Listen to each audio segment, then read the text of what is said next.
आज का वचन जो हमसे बात कर रहा है मेरे अजीजों, पति पत्नी के विषय में बात कर रहा है। हमने बीते 2 सप्ताह इस पर मनन किया, आज तीसरा सप्ताह भी है। आज मैं यहाँ पर परमेश्वर का वचन जो हमें बात करता है गुड हस्बैंड और बैड हस्बैंड, गुड वाइफ और बैड वाइफ, ये दोनों के विषय में आज परमेश्वर का वचन हमसे बात करना चाहता है और हमें सिखाना और समझाना चाहता है, जिसमें मैं भी शामिल हूँ। मैं अलग नहीं हूँ, मैं भी शामिल हूँ। मेरा भी परिवार है, मेरी भी पत्नी है, तो मुझसे भी बात करेगा। क्योंकि जब मैं यहाँ पर खड़ा हूँ तो याद रखिए उसका आत्मा मेरे अंदर से होकर बात करेगा। कई बार मुझे पता नहीं होता, इतने सारे शब्द मैं यहाँ पर बोल जाता हूँ। मुझे यहाँ पर सिर्फ थोड़ा लिमिटेड बोलना है, लेकिन मैं बोलता चला जाता हूँ। कौन बोल रहा है? मैं नहीं बोल रहा हूँ। ये परमेश्वर का आत्मा जो हमें सिखाना चाह रहा है, हमें समझाना चाह रहा है, हमें सही राह पर लाना चाह रहा है, वो हमसे बातें करता है। तो वचन अगर हम पढ़ें सबोदेशक की पुस्तक में से, और मैं जैसे कि सुहान को हमेशा बोलता हूँ, सबोदेशक उसका 4 अध्याय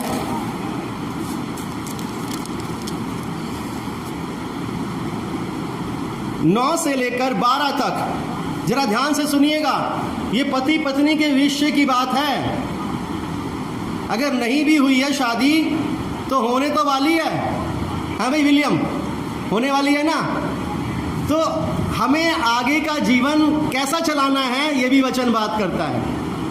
जिसकी हो गई है उसके लिए भी है, जिसकी नहीं हुई है उसके लिए भी है, और जिसकी होने वाली है उसके लिए भी है। तो क्या कहता है वचन? सबोदेशक 4 अध्याय 9 से 12। एक से दो अच्छे हैं क्योंकि उनके परिश्रम का अच्छा फल मिलता है, क्योंकि यदि उनमें से एक गिरे तो दूसरा उसको उठाएगा, परंतु हाय उस पर जो अकेला होकर गिरे और उसका कोई उठाने वाला ना हो। तो यदि 2 जन एक संग सोए तो वह गर्म रहेंगे, परंतु कोई अकेला कैसे गर्म हो सकता है? यदि कोई अकेले पर प्रबल हो तो हो, परंतु 2 सामना कर सकेंगे। जो दोरी 3 धागे से बटी हो वह जल्दी नहीं टूटती। परमेश्वर अपने वचन के पढ़े और सुनाने पर आशीष दे। आमीन आमीन। यहाँ पर हम देखें यीशु मसीह, जैसे हमने पढ़ा था लास्ट टाइम कि परमेश्वर ने कहा कि आदम का अकेला रहना अच्छा नहीं है, ठीक नहीं है ना। तो यहाँ पर क्या कहता है वचन? 1 से 2 अच्छे हैं।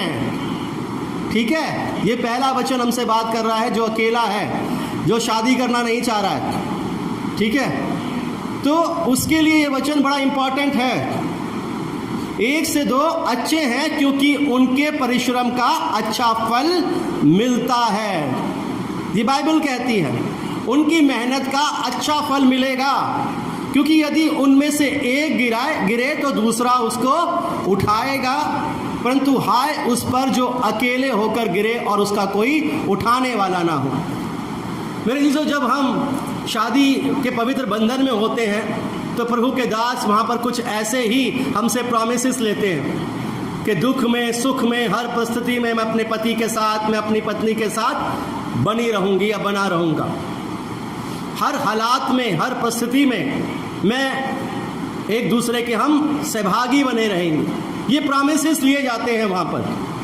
तो यहाँ पर अगर हम देखें, लिखा है कि एक गिरे तो दूसरा उसको उठाएगा। ये एक ऐसा बंधन है जो परमेश्वर की तरफ से बांधा गया है। अगर पति गिरे तो सहायक के तौर पर जो पत्नी दी गई है वो उसकी सहायता करेगी। और हम देखते हैं पत्नियां सहायता करती हैं, बड़ी हेल्प करती हैं, बड़ी सहायता करती हैं। और लिखा है अगर पति गिरे तो पत्नी भी उसे उठाएगी, और पत्नी गिरे तो पति भी उसकी सहायता करता है प्रेम के साथ। ये बहुत ज़रूरी है कि हम एक दूसरे के साथ बने रहें, एक दूसरे का छोड़े ना, चाहे परिस्थिति चाहे कैसी भी हो, हम एक दूसरे के साथ बने रहें। और बाइबल भी इसी के विषय में बात करती है कि एक से दो अच्छे हैं। फिर वो 12वां वचन कहता है, यदि कोई अकेले पर प्रबल हो तो हो, परंतु दो उसका सामना कर सकेंगे। जब मैं अकेला था तो मैं सामना करने में बड़ी कठिनाइयां होती थी, बड़ी कठिनाइयां हुई लाइफ के अंदर। लेकिन जब पत्नी मिली तो पत्नी भी आ गई मेरे साथ सामना करने के लिए, और फिर वो परिस्थितियां मुझ पर प्रबल नहीं होने पाई। क्योंकि बहुत ज़रूरी है कि पत्नी का भी अच्छा होना बहुत ज़रूरी है और पति का भी अच्छा होना बहुत ज़रूरी है, तभी घर परिवार बनता है। याद रखिएगा, दोनों का भला होना बहुत ज़रूरी है, दोनों का एक दूसरे के प्रति विश्वास योग्य और प्रेम होना बहुत ज़रूरी है। अगर घर को स्वर्ग बनाना है तो मैं आपको बता दूं, वरना स्वर्ग नहीं बनेगा।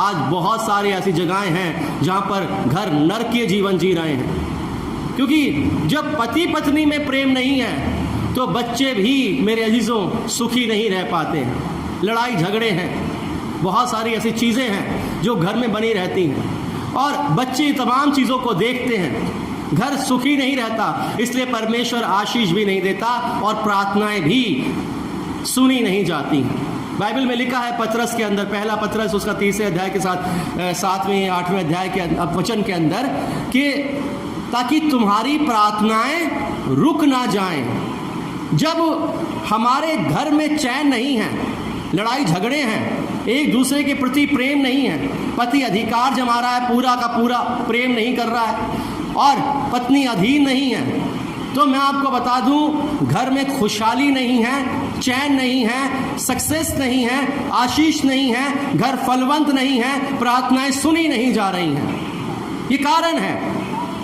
लेकिन जब हम परमेश्वर के अकॉर्डिंग अपने आप को चला रहे हैं, लिखा है एक से भले दो अच्छे हैं, ये परमेश्वर का वचन कहता है। वो कहता है परंतु दो उसका सामना कर सकेंगे, जो डोरी 3 तागे में बटी हो वह जल्दी टूटती नहीं है। कौन है तीसरा? पति पत्नी और वो के विषय में हम बात कर रहे थे, है ना? जो डोरी 3 तागों में, एक पति, एक पत्नी और तीसरा परमेश्वर, हमारा परमेश्वर। ये तीसरा धागा जो है वो हमारा परमेश्वर है। जब हम परमेश्वर को अपने घर में, अपने जीवन में, अपने रिलेशनशिप में रखेंगे तो याद रखिए, रिश्ते नहीं टूटेंगे कभी, रिश्ते बने के बने रहेंगे। जब हम परमेश्वर को अपने बीच में रखेंगे तो एक दूसरे के प्रति प्रेम पाया जाएगा, एक दूसरे के प्रति धोखा नहीं पाया जाएगा, एक दूसरे के प्रति हम एक दूसरे के पर सुपीरियर नहीं बनेंगे, क्योंकि हमारा सुपीरियर कौन होगा? परमेश्वर होगा। हम एक दूसरे पर अधिकार करने की कोशिश नहीं करेंगे, बल्कि हम एक दूसरे से प्रेम रखेंगे और एक दूसरे के सहायक बनकर रहेंगे। मेरे दोस्तों, ये परमेश्वर का वचन है जो हमें ताकत देता है। आज जो परमेश्वर हमसे बात करता है वो गुड और बैड के विषय में बात करता है। तो पहले मैं पत्नियों के विषय में बात करता हूँ, बैड और गुड। तो पहले मैं गुड के बारे में बताना चाहता हूँ कि अच्छी पत्नी कैसी होती है। मैं नहीं कहूँगा अपनी तरफ से, जो कहेगा वो परमेश्वर का वचन कहेगा। याद रखिएगा, जो बात करेगा वो परमेश्वर का वचन बात करेगा। तो आज अच्छी पत्नियां, परमेश्वर का वचन क्या कहता है जो पत्नियां अच्छी होती हैं, जो परमेश्वर के अकॉर्डिंग, परमेश्वर के वचन के अकॉर्डिंग गुड कही जाती हैं। तो मेरे साथ निकालिए, हम इसे अक्सर पढ़ते हैं, नीति वचन, जहां पर परमेश्वर का संदेश हमसे बातें करता है। जितनी पत्नियां सुन रही हैं थोड़ा ध्यान देकर सुने, उसके बाद पतियों का नंबर भी आएगा। नीति वचन उसका 31वां अध्याय 10 से लेकर 31 तक इसे पढ़ेंगे। यहाँ पर हम जानेंगे एक आदर्श और एक गुड वाइफ के विषय में। ये अगर ये तमाम क्वालिटी हमारी तमाम बहनों के अंदर आ जाए तो वो परमेश्वर के वचन के अकॉर्डिंग गुड कहलाएंगी। क्या कहता है वचन? 10 से लेकर 31 तक। भली पत्नी कौन पा सकता? पहला वचन हमसे बात कर रहा है, भली पत्नी कौन पा सकता है? क्वेश्चन मार्क लगाकर बात कर रहा है परमेश्वर का वचन। आगे क्या लिखा है? क्योंकि उसका मूल्य मूंगों से भी बहुत अधिक है। उसका मूल्य हीरे जवाहरात जो भी होते हैं, ज्वेलरीज, जितने भी अद्भुत और अनमोल पदार्थ हैं, उससे भी ज्यादा कीमती है एक भली पत्नी अगर हमारे जीवन में आ जाए। एक बुद्धिमान स्त्री अपने घर को बनाती है और एक मूर्ख स्त्री अपने घर को अपने हाथों से ही ढा देती है। शांति चली जाती है, आशीषें चली जाती है, अनुग्रह चला जाता है। घर में लड़ाई झगड़े अगर रहेंगे तो मेरे अजीजों प्रेम चला जाता है। लेकिन अगर भली स्त्री मिल जाए तो वो मूंगों से भी अधिक मूल्य रखती है मेरे अजीजों। क्या कहता है वचन? उसके पति के मन में उसके प्रति विश्वास है। क्योंकि उसके पति के मन में उसके प्रति क्या है? विश्वास है, क्योंकि वो भली है, इसलिए उसके पति के मन में उसके प्रति विश्वास भरा पड़ा है। क्या कहता है वचन आगे? और उसे लाभ की घटी नहीं होगी जी। मैं अपने जीवन के सारे दिनों में उससे बुरा नहीं परंतु भला ही व्यवहार करती है। उससे ये क्वालिटी है एक भली पत्नी, गुड पत्नी, जो गुड वाइफ है, उसकी क्वालिटी है कि वो अपने पति से बुरा व्यवहार नहीं करेगी, चाहे कुछ भी हो जाए, क्योंकि वो अपने पति के अधीन रहेगी, बाइबल कहती है। लेकिन जो सर पर बैठना चाहेगी मेरे अजीजों, वो बाइबल के अकॉर्डिंग मूर्ख गिनी गई है, क्योंकि वो अपने हाथों से अपने घर को ढा देगी। बाइबल कहती है कि उससे वो बुरा नहीं वरन भला ही व्यवहार करती है। आगे क्या कहता है वचन? मैं ऊन और सन ढूंढ कर अपने हाथों से प्रसन्नता के साथ काम करती हूँ। अब देखिए, वो घर का काम तो कर रही है लेकिन बाहर का काम भी कर रही है। आज ऐसी बहुत सारी बहनें हैं कि वो घर का काम तो करती है, साथ में अपने घर को चलाने के लिए वो बाहर का काम भी करती है, ताकि अपने पति का वो हर परिस्थितियों में हाथ बटाने वाली बन सके। क्या कहता है वचन? वह व्यापार के जहाजों के समान अपनी भोजन वस्तुएं दूर से मंगवाती है। जी। वह रात ही को उठ बैठती है। वो रात ही को उठ बैठती है। उसकी चिंता देखिए अपने पति और अपने घर के विषय में। वो सोती नहीं है, रात को भी उठ बैठती है। आगे? और अपने घराने को भोजन खिलाती है। जी। और अपनी दासियों को अलग अलग काम देती है। जी। वह किसी खेत के विषय में सोच विचार करती है। जी। और उसे मोल ले लेती है और अपने परिश्रम के फल से दाख की बारी लगाती है। जी। वह अपनी कटी को बल के फेटे से कसती है और अपनी बाहों को दृढ़ बनाती है। वह परख लेती है कि मेरा व्यापार लाभदायक है, रात को उसका दिया नहीं बुझता। वह हथेरन में हाथ लगाती है, रात को भी उसका दिया, रात को भी काम करती है। दिन में तो लगी रहती है लेकिन रात को भी वो काम करती रहती है, ताकि मेरे घर में किसी प्रकार की घटी ना हो, मेरे पति के ऊपर कोई प्रेशर ना आए। वो पूरी सहायक है। यहाँ पर लिखा है आदर्श पत्नी, मतलब गुड वाइफ। वो हमेशा अपने पति के साथ, अपने परिवार के साथ खड़ी रहती है। वो बुद्धिमानी से काम करती है। बाइबल कहती है बुद्धिमान अब पत्नी अपने घर को बनाती है। तो यहाँ पर हम उसकी बुद्धिमानी देखें, वो तमाम कार्य कर रही है। वो दासियों को, वो दासों को, वो अपने तमाम चीज़ों को भी तमाम प्रकार से सेट कर रही है। लिखा है आगे? वह हथेरन में हाथ लगाती है। जी। और चरखा पकड़ती है। जी। वह दीन के लिए मुट्ठी खोलती है। वो दीन के लिए मुट्ठी खोलती है, मतलब वो दान देने में भी नंबर 1 है। आगे क्या कहता है वचन? और दरिद्र को संभालने के लिए हाथ बढ़ाती है। ये भी क्वालिटी एक भली पत्नी के अंदर पाई जाती है। अगर किसी को कुछ आवश्यकता है तो उसको देने के लिए भी हमेशा आगे रहेगी। आगे क्या कहता है वचन?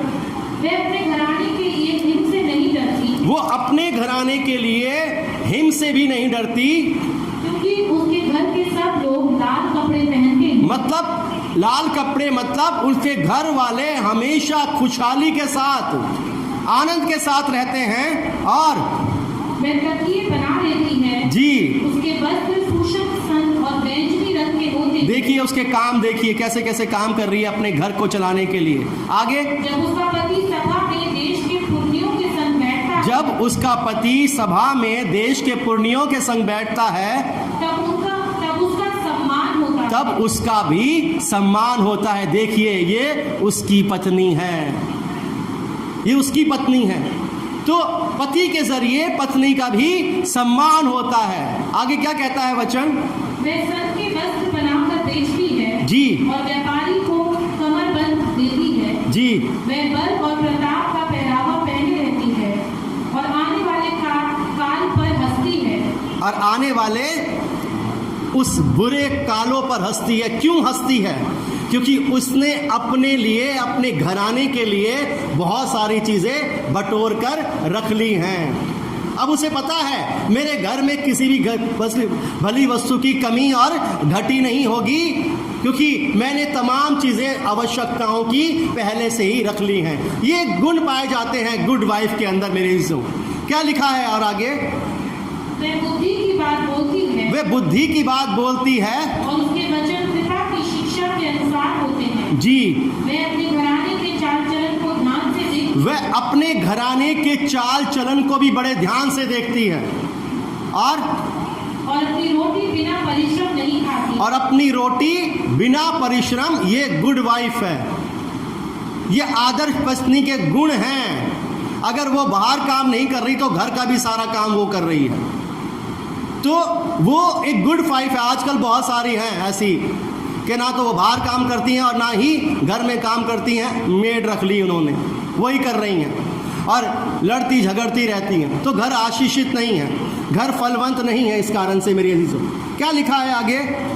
उसके पुत्र उठ कर उसको धन्य कहते हैं। उसके पुत्र भी उठ कर उसे क्या कहते हैं? आज मैं ऐसे बहुत सारे लोगों को जानता हूं जिनके पुत्र मेरे अजीजों क्या कर रहे हैं? निरादर कर रहे हैं। क्यों?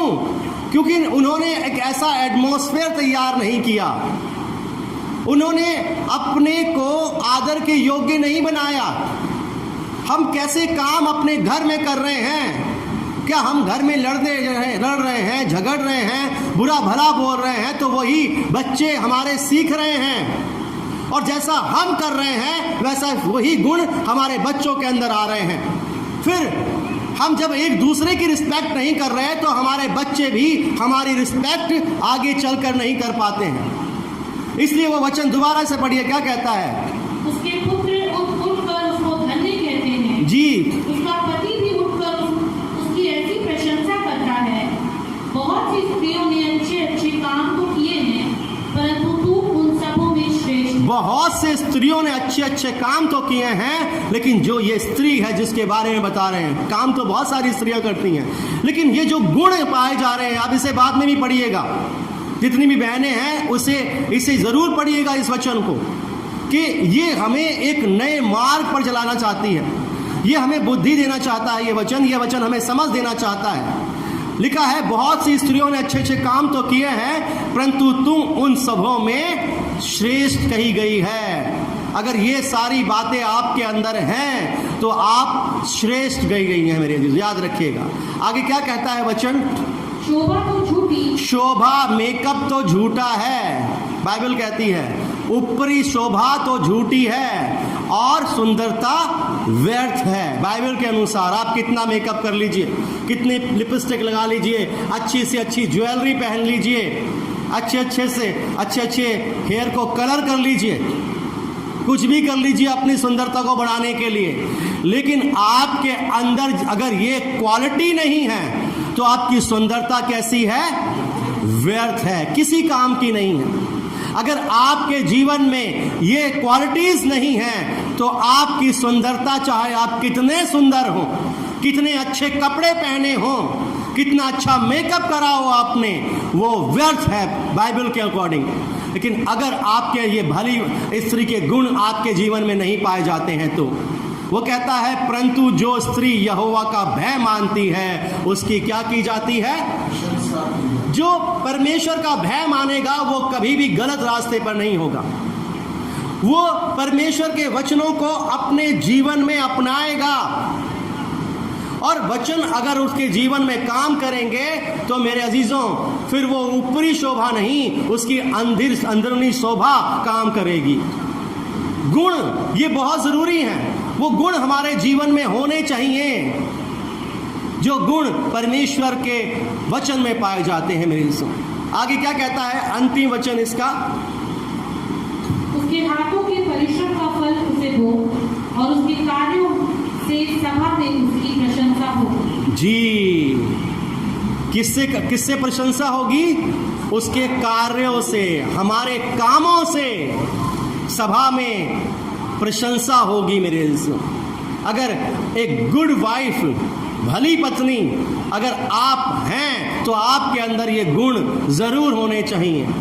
अगर आपके अंदर ये गुण नहीं हैं तो मेरे अजीजों, आप अकॉर्डिंग टू बाइबल, परमेश्वर के वचन के अनुसार भली और आदर्श पत्नी नहीं है। मेरे अजीजों, एक और वचन अगर हम पढ़ें भली पत्नी के विषय में, जो परमेश्वर का वचन हमसे बातें करता है, नीति वचन का ही 18वां अध्याय और उसका 22वां वचन क्या कहता है?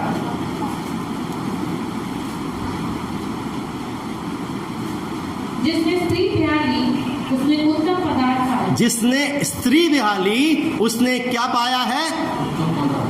जिसने, मैं कहूंगा इसमें एक चीज और ऐड करनी चाहिए, जिसने भली स्त्री बहाली उसने क्या पाया है? उत्तम पदार्थ पाया है। जी हाँ, और ये हमने तो स्त्री बिहाई थी, हमने तो शादी स्त्री से करी थी, उसको भला किसने बनाया? किसने बनाया?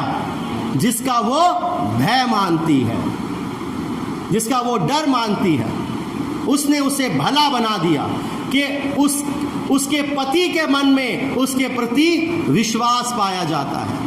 वो अपने पति से बुरा नहीं परंतु कैसा व्यवहार करती है? भला व्यवहार करती है।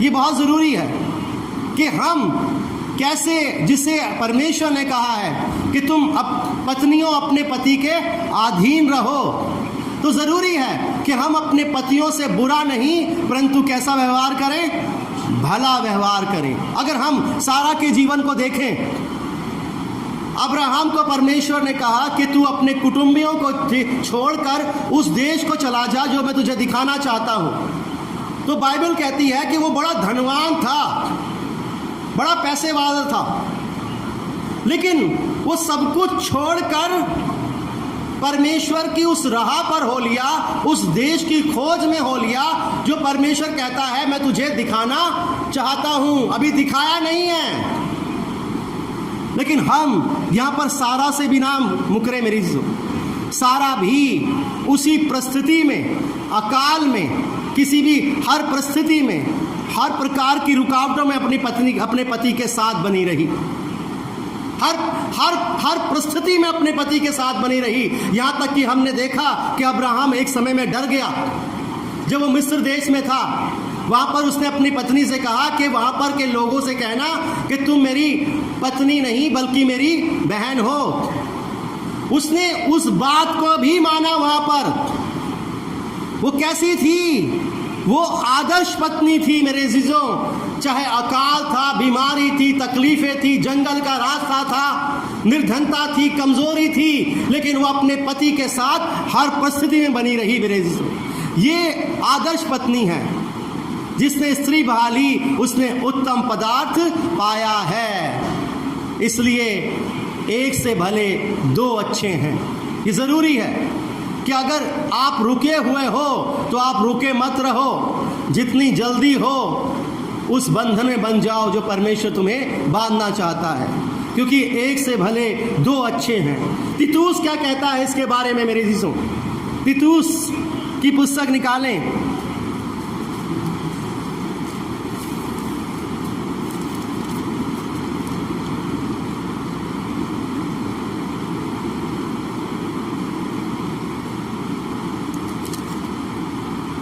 दूसरा अध्याय 4 और 5 पढ़ेंगे इसका।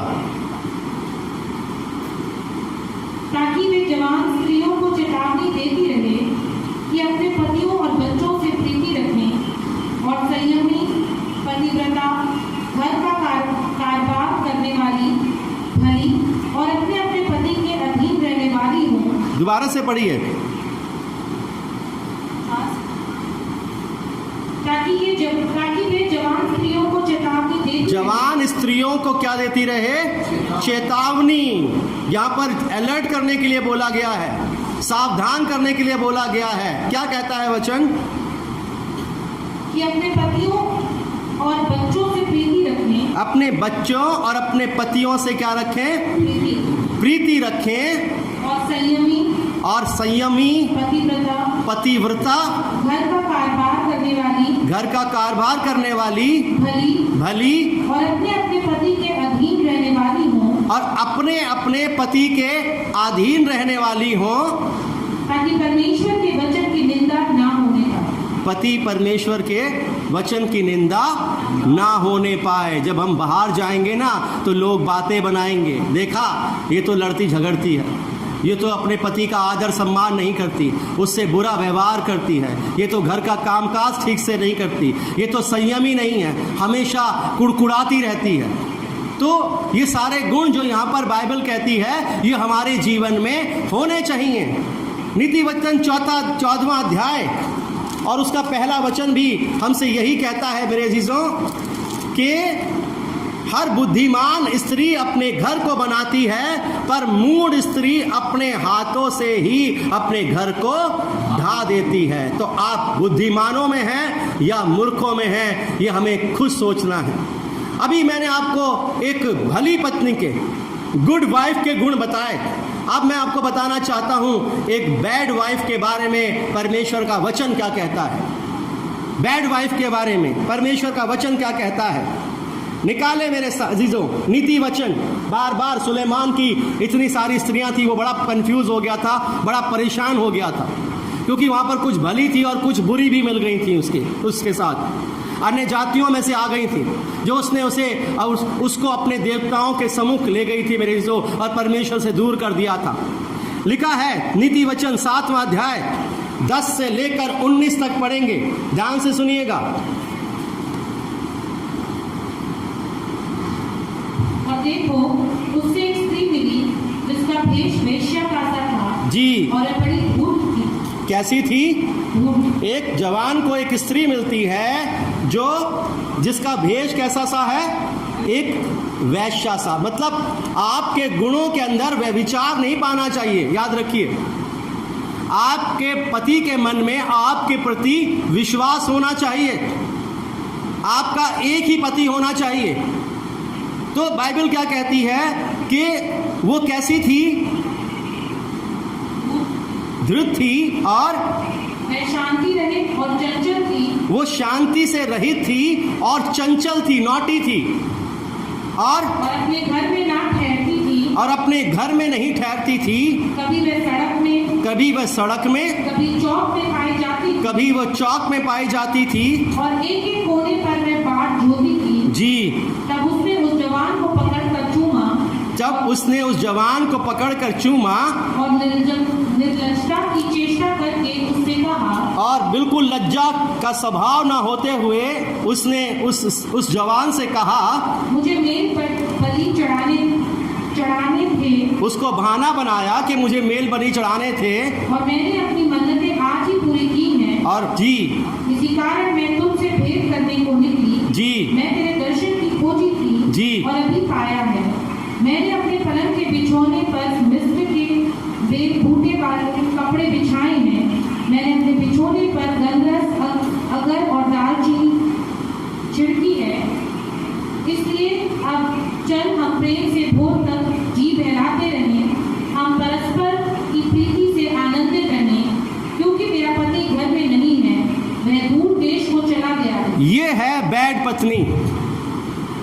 चंचल है स्वभाव में और लज्जा नहीं है उसके अंदर और विश्वास योग्य तो बिल्कुल भी नहीं है। वो एक जवान को पकड़ती है, ना घर में ठहरती है ना बाहर रहती है। अक्सर देखोगे कि जो चंचल होगी, जो जिसके अंदर गुण नहीं होंगे बल्कि उसका स्वभाव वैश्या, बाइबल कहती है जो ऐसा स्वभाव भी रखती हैं, जिसके अंदर ऐसा स्वभाव है बाइबल उसे वैश्या कहती है। जो एक नहीं बल्कि अपने पति के मन नहीं बल्कि उसका मन और जगह भी लगा रहता है, जिसे हम व्यभिचार कहते हैं। बाइबल उसे वैश्या कहती है। वो कहती है, उस जवान को पकड़ती है और जवान से भोली भांति प्यारी बातें करती है उसे फंसाने के लिए, उसकी तारीफ भी करती है उसे फंसाने के लिए। और वो कहती है क्योंकि मेरा पति घर में नहीं है, वह दूर देश को गया है, तो चल हम भोर तक प्रेम करें। ये कैसी पत्नी है? ये गुड तो नहीं हो सकती, भली तो नहीं हो सकती, फिर कैसी है ये? बुरी पत्नी है। बाइबल के अकॉर्डिंग व्यभिचारी है और वैश्या गिनी जाती है मेरे। बाइबल एक और वचन कहती है, पहला जो बात हमें बताई बाइबल ने बैड के लिए, वो बैड यहां पर है। और मैंने आज देखा है कि बहुत सारे रिश्ते टूट रहे हैं इसी कारण से। यही कारण है कि बहुत सारे रिश्ते छिन्न हो रहे हैं, खराब हो रहे हैं, चाहे वो पत्नी की तरफ से हो चाहे वो पति की तरफ से हो मेरे से। एक और कारण है जिसके बारे में वहां पर सुलेमान जो परमेश्वर का वचन लिख रहा है वो यहां पर क्या कहता है, निकालिए नीति वचन 21वां अध्याय उसका 9वां वचन।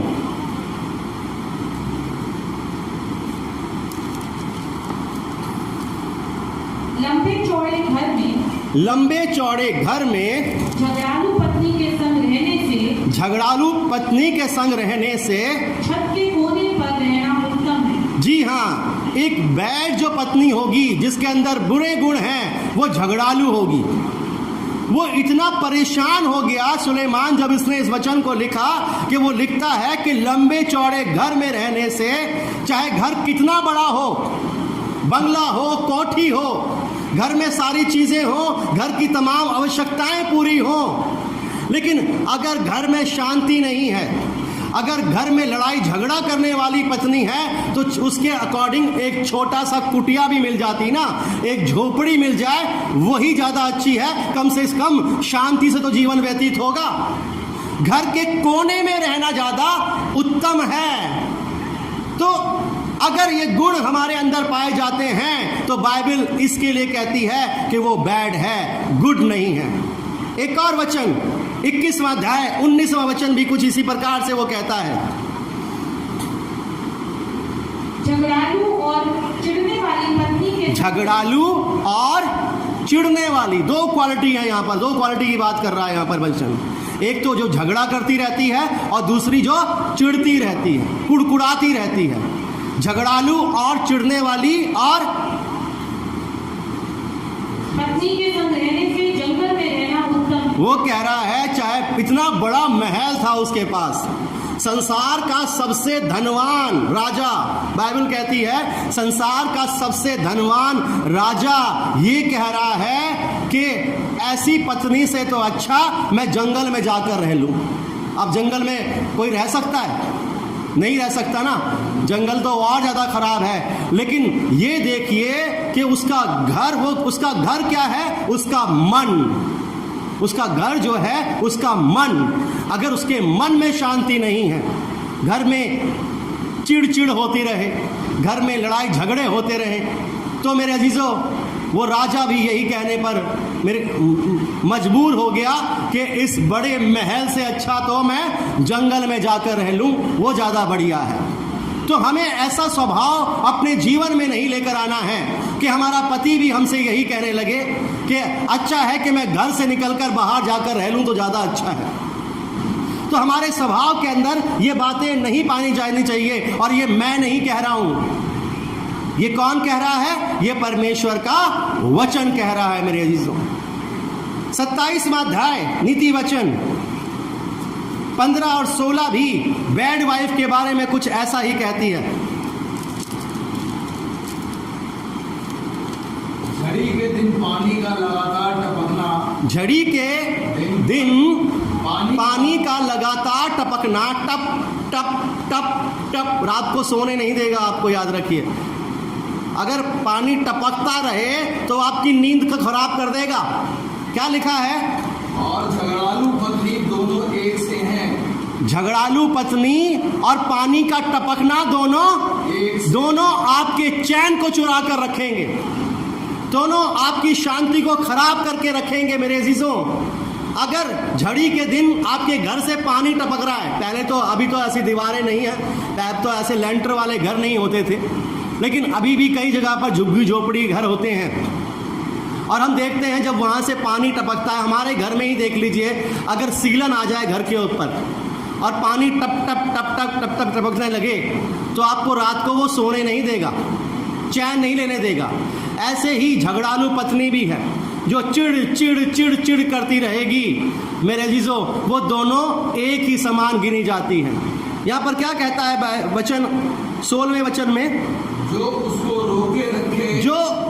रोके रखे वह वायु को भी रोक रखेगा। अगर कोई अपनी ऐसी पत्नी को रोक सकता है तो वायु को भी रोक सकता है।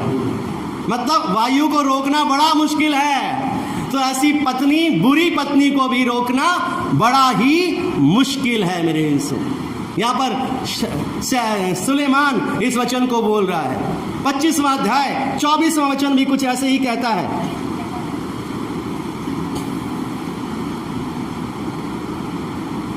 लंबे चौड़े घर में झगड़ालू पत्नी के संग रहने से, जी 25वां अध्याय 24वां वचन रिपीट कर रहा है उस वचन को दोबारा। हाँ जी, लंबे चौड़े घर में झगड़ालू पत्नी के संग रहने से जी छत के कोने पर रहना उत्तम है। कहाँ पर? आप पहले तो कह रहा था घर के कोने में, वो घर के कोने से भी निकलकर कहाँ पहुंच गया बेचारा? छत के कोने में चला गया। इतनी बुरी हालात है। आपके घर में शांति नहीं रहेगी अगर घर में कुड़कुड़ाहट, चिड़न और लड़ाई झगड़े होते रहेंगे। याद रखिए, आपके घर का और आपके मन का चैन खत्म हो जाएगा। वो सुलेमान इतना बड़ा राजा, इतना बड़ा महल, संसार का सबसे धनवान, लेकिन उसके मन से चैन खत्म हो गया था। और हम जब हम इसके वचनों को पढ़ेंगे तो जानेंगे कैसे खत्म हुआ था। 1000 रानियां उसकी थी, जिसमें मेरे अजीजों 700 के आसपास तो अन्य जातियों में से ही थी जो परमेश्वर को नहीं जानती थी। और जो स्त्री परमेश्वर का भय नहीं मानती, याद रखिए, उसकी शोभा और सुंदरता दोनों व्यर्थ है। अगर उसके अंदर चिड़न वाली आत्मा है, उसके अंदर लड़ाई झगड़े करने वाली आत्मा है, ये दुष्ट आत्माएं हैं जो काम करती हैं अंदर, वो घर हमेशा स्वर्ग नहीं बल्कि जंगल से भी बदतर बना रहेगा, जंगल से भी बदतर बना रहेगा मेरे इज़्ज़ो। लेकिन अगर वो भली बन जाए तो घर स्वर्ग बन जाता है। मैंने आपको बैड और गुड दोनों के बारे में बताया यहाँ पर, गुड स्त्री के बारे में, गुड वाइफ और बैड वाइफ के बारे में। अगर हम ये तमाम चीज़ों को अपने अंदर रखें तो हम अपने आप को तोल सकते हैं। वो कहता है जरूरी है हमें अपने आप को जांचना है, और जब तक हम जांचेंगे नहीं तब तक हमारा घर, हमारा परिवार स्वर्ग नहीं बनने पाएगा। अब यहाँ पर गुड वाइफ, गुड हस्बैंड के बारे में परमेश्वर का वचन क्या कहता है? गुड हस्बैंड, पहला पत्रस 3वां अध्याय और 7वां वचन।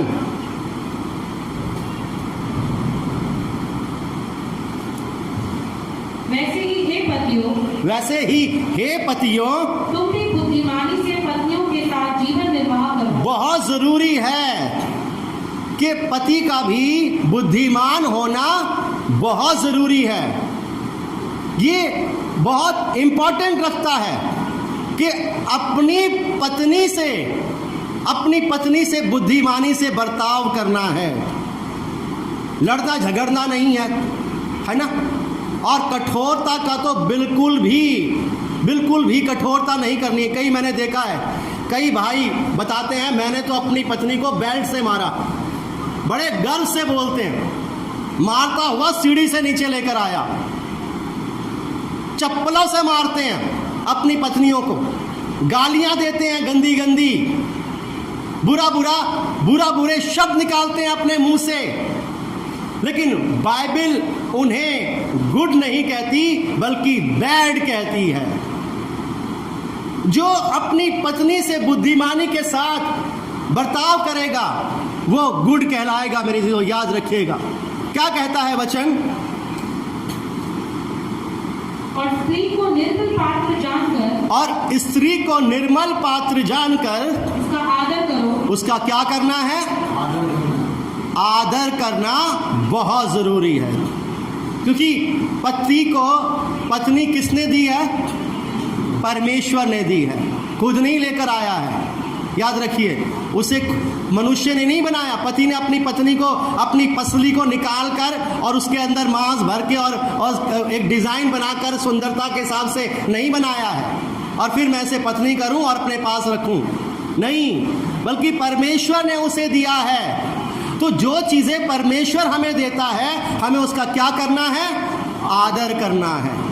जो भी चीजें परमेश्वर हमें देता है उसे हमने आदर करना है। तो पत्नी का आदर करें। और ये समझकर कि हम दोनों जीवन के वरदान के वारिस हैं। हम दोनों किसके वारिस हैं? जीवन के वरदान के। हमारे द्वारा एक और जीवन इस संसार में आएगा, और अगर आपके अंदर प्रेम नहीं है और आप परमेश्वर के अकॉर्डिंग नहीं चल रहे हैं तो इस संसार में आपके द्वारा जीवन नहीं आने पाएगा। याद रखिए, 99 साल तक इंतजार करना पड़ा अब्राहम को। कितने साल तक? 99 साल तक, क्योंकि कई बातों में वो अविश्वासी ठहरा था, कई चीजों में। लेकिन जब परमेश्वर ने उसे प्रॉमिस किया और परमेश्वर ने उसे दर्शन देकर कहा कि मैं तेरे वंश को ऐसा बनाऊंगा, तब उसने विश्वास किया और 100 साल की उम्र में हम देखते हैं उससे एक संतान हुई, वो जीवन इस संसार में लेकर आया। हम दोनों किसके वारिस हैं? जीवन के वारिस हैं। और ये तभी होगा जब हम दोनों गुड बनकर रहेंगे। दोनों का गुड बनना बहुत जरूरी है। अब कई बार ये होता है, पति तो कहता है कि मेरी पत्नी गुड रहे, मेरी पत्नी भली बनी रहे, और पति बैड बना रहता है। पत्नी कैसा? कठोरता का जीवन है ना, प्रभुता करना चाहता है, राज करना चाहता है, और पत्नी गुलामों की तरह उसके पैरों में पड़ी रहती है और वो उस पर अधिकार करना चाहता है। कठोरता का व्यवहार नहीं करना है बल्कि प्रेम करना है, ताकि हमारी प्रार्थनाएं रुक ना जाएं। ये बहुत जरूरी है। अगर ये तमाम क्वालिटी, बैड क्वालिटी एक पुरुष के अंदर पाई जाती है तो मेरे अजीजों, मैं आपको बता दूं, घर कभी भी स्वर्ग नहीं बनेगा। पति का भी गुड होना बहुत जरूरी है। एक और वचन कहता है मेरे अजीजों, पहला कुरिन्थियों उसका 7वां अध्याय 1 से 4, जब इसे यहाँ पर पढ़ते हैं, पौलुस हमें इसके बारे में कुछ बताता है। उन बातों के विषय में जो तुमने लिखी, ये अच्छा है कि पुरुष स्त्री को ना छुए जी, परंतु व्यभिचार के डर से हर एक पुरुष की पत्नी और हर एक स्त्री का पति हो जी। पति अपने पत्नी का हक पूरा करे। पति अपने पत्नी का क्या करे? हक पूरा करे। और वैसे ही पत्नी भी अपने पत्नी को अपने देह पर अधिकार नहीं, पत्नी को अपनी देह पर कोई अधिकार नहीं है जी, पर उसके पति का अधिकार है। उसके पति का उसकी देह पर अधिकार है। वैसे ही पति को भी अपने देह पर अधिकार, वैसे ही पति को भी अपने देह पर अधिकार नहीं है, परंतु पत्नी का है। जी हाँ, अगर हम फिजिकल देखें तो यहाँ पर भी एक दूसरे पर देह पर अधिकार है, तो वहाँ पर भी हर बात में परमेश्वर का वचन हमसे शिक्षा देता है, हमें बताता है, हमें समझाता है, ताकि आपके द्वारा पाप ना होने पाए। क्योंकि कई बार हक पूरा नहीं होता तो हम देखते हैं पति या पत्नी व्यभिचारी बन जाते हैं, फिर अपने नहीं, फिर पराया भी बीच में आ जाता है और पूरा अवसर मिलता है शैतान को कि घर को और जीवन को नाश कर दे, खत्म कर दे। तो दोनों का हक है एक दूसरे के शरीर पर, रोके नहीं, ये बाइबल कहती है। और एक और वचन है जो बाइबल हमसे बात करती है, नीति वचन, उसका 5वां अध्याय, उसका 18वां वचन पढ़ेंगे।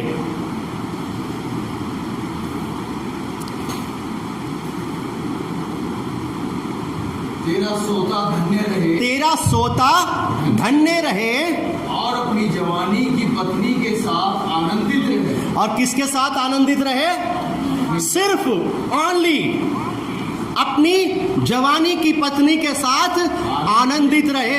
और ये गुड कहा जाता है जो सिर्फ अपने परिवार और अपने घर और अपनी पत्नी के साथ हमेशा मिला रहता है, जो आदर करता है, जो अधिकार नहीं जमाता, जो कठोर नहीं बनता और अपनी पत्नी से प्रेम करता है। मेरे इज्जों, जैसे बाइबल भी कहती है, इफिसियों 5वें अध्याय के 22वें वचन से, जैसे मैंने आपको पढ़वा चुका हूं, अगर हम पढ़ेंगे वहां पर तो इस बारों के बारे में वहां पर सब कुछ लिखा हुआ है। अगर हम बेड के बारे में देखते हैं तो बेड के बारे में लिखा हुआ है, पहला पतरस उसका 3रा अध्याय 7वां वचन पढ़ेंगे। ऐसे ही हे पतियों, तुम भी बुद्धिमानी से पत्नियों के साथ जीवन निर्वाह करो। किसके साथ? पत्नी के साथ क्या करो? जीवन निर्वाह करो। और स्त्री को निर्बल पात्र जानकर उसका आदर करो, जी, ये समझकर कि हम दोनों जीवन के वरदान के वारिस हैं, जी, जिससे तुम्हारी प्रार्थनाएं रुक न जाएं। जिससे तुम्हारी प्रार्थनाएं रुक ना जाएं। हमें कठोरता नहीं करनी है अपनी पत्नी के साथ, याद रखिएगा। ये हमें सोचना, एक जो पति, जैसे मैंने बताया ना, जो बैड पति होगा वो हमेशा अपनी पत्नी से गाली गलौज करेगा, मारेगा, पीटेगा, चप्पलों का प्रयोग करता है, बेल्ट का प्रयोग करता है, डंडों का प्रयोग करता है, बहुत सारी चीज़ों का प्रयोग करता है, और कभी भी मेल नहीं करता अपनी पत्नी से, बल्कि हमेशा कठोरता का बर्ताव करता है। तो ये गुण एक अच्छे पति के नहीं है, बल्कि बैड पति के कहे जाते हैं। वो कभी भी अपने पत्नी के साथ नहीं मिला रहेगा, बल्कि उस पर अधिकार जताने की कोशिश करेगा। लेकिन यहाँ पर लिखा है, निर्बल पात्र जानकर उसका आदर करो, ये समझकर कि हम दोनों जीवन के वरदान के वारिस हैं, जिससे तुम्हारी प्रार्थनाएं रुक ना जाएं। अगर हमारी प्रार्थनाएं रुक रही हैं तो हमारा बैड स्वभाव काम कर रहा है वहाँ पर। मेरी याद रखिए, हमारा बुरा स्वभाव वहाँ पर काम कर रहा है, इसलिए हमारी कंडीशन अभी तक ठीक नहीं हुई है, हमारे घर की कंडीशन ठीक नहीं हुई है, हमारे घर में आत्मिकता नहीं है, हमारे घर में परमेश्वर नहीं पाया जाता, हमारे जीवन में परमेश्वर नहीं पाया जाता, हमारे जीवन में यीशु मसीह काम नहीं कर रहा है, क्योंकि हमारी प्रार्थनाएं रोक दी गई हैं, क्योंकि वो हमारे स्वभाव पर निर्भर करती हैं, हमारे बैड स्वभाव पर। पति के लिए एक सबसे बड़ा जो वचन है वो मलाकी कहता है, मलाकी उसका 2रा अध्याय 14 और 16। पतियों को ये हमेशा अपने जीवन में रखना है और इसके लिए हमेशा प्रयत्नशील रहना है। मेरे अजीजों, हमेशा तैयार रहना है, क्योंकि ये वचन परमेश्वर की ओर से आया है। 2रा अध्याय 14 और से 16। इसलिए क्योंकि यहोवा तेरे और तेरी उस जवानी की संगनी जी और ब्याही हुई स्त्री के बीच साक्षी हुआ था, जी, जिससे तूने विश्वासघात किया, जिससे तूने क्या किया है? विश्वासघात किया है। क्या उसने एक ही को नहीं बनाया? जी, जबकि और आत्माएं उसके पास थीं, जी, और एक ही को क्यों बनाया? जी, इसलिए कि वह परमेश्वर के योग्य संतान चाहता है। जी, इसलिए तुम अपनी आत्मा के विषय में चौकस रहो, जी, और तुम में से कोई अपनी जवानी की स्त्री से विश्वासघात ना करे। कोई भी अपनी जवानी की स्त्री से क्या ना करे? विश्वासघात ना करे। और तेरी उस जवानी की संगनी और ब्याही हुई स्त्री के बीच साक्षी हुआ था। जब हम दोनों पवित्र बंधन में बंधे थे तो हमारे बीच में कौन खड़ा था?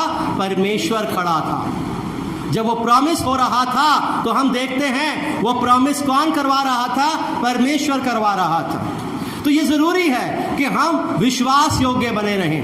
अगर हमारे अंदर वो तमाम कार्य काम कर रहे हैं मेरी, और हम अपनी जवानी की स्त्री से प्रेम नहीं कर रहे हैं, तो मैं आपको बता दूं, हमारी प्रार्थनाएं रुकी हुई हैं, उसका उत्तर नहीं मिल रहा है। तो बाइबल आज हमें बताती है कि हमारा स्वभाव कैसा होना चाहिए। कठोरता का नहीं बल्कि प्रेम का स्वभाव होना चाहिए। लड़ाई झगड़े वाला स्वभाव नहीं होना चाहिए बल्कि प्रेम का स्वभाव होना चाहिए। मेरी ये गुण हमारे जीवन में बाइबल लेकर आएगी।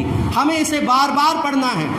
आप इसे लिख लीजिए और इसे अपने जीवन में उतारिए ताकि हमारे जीवन में काम करे और हम अपने घर को, अपने परिवार को अच्छे से चलाने वाले बन सके।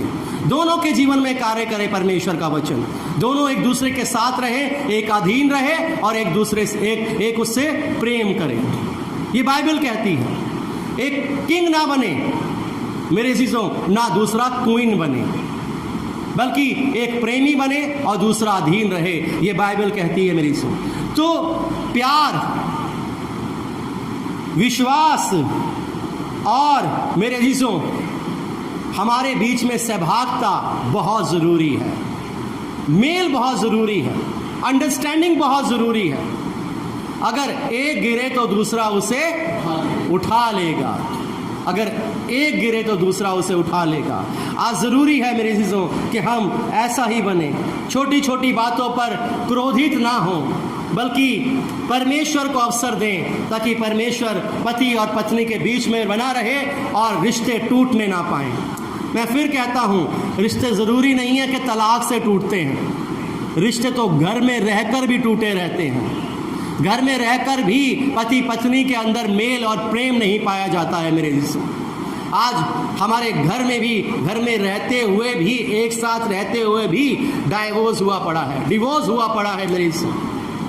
आज उस दूरी को ख़त्म करना है और इन वचनों को अपने जीवन में उतारना है ताकि हम एक दूसरे से प्रेम करें और परमेश्वर के उस वचन को अपने जीवन में पूरा होने का अवसर दें।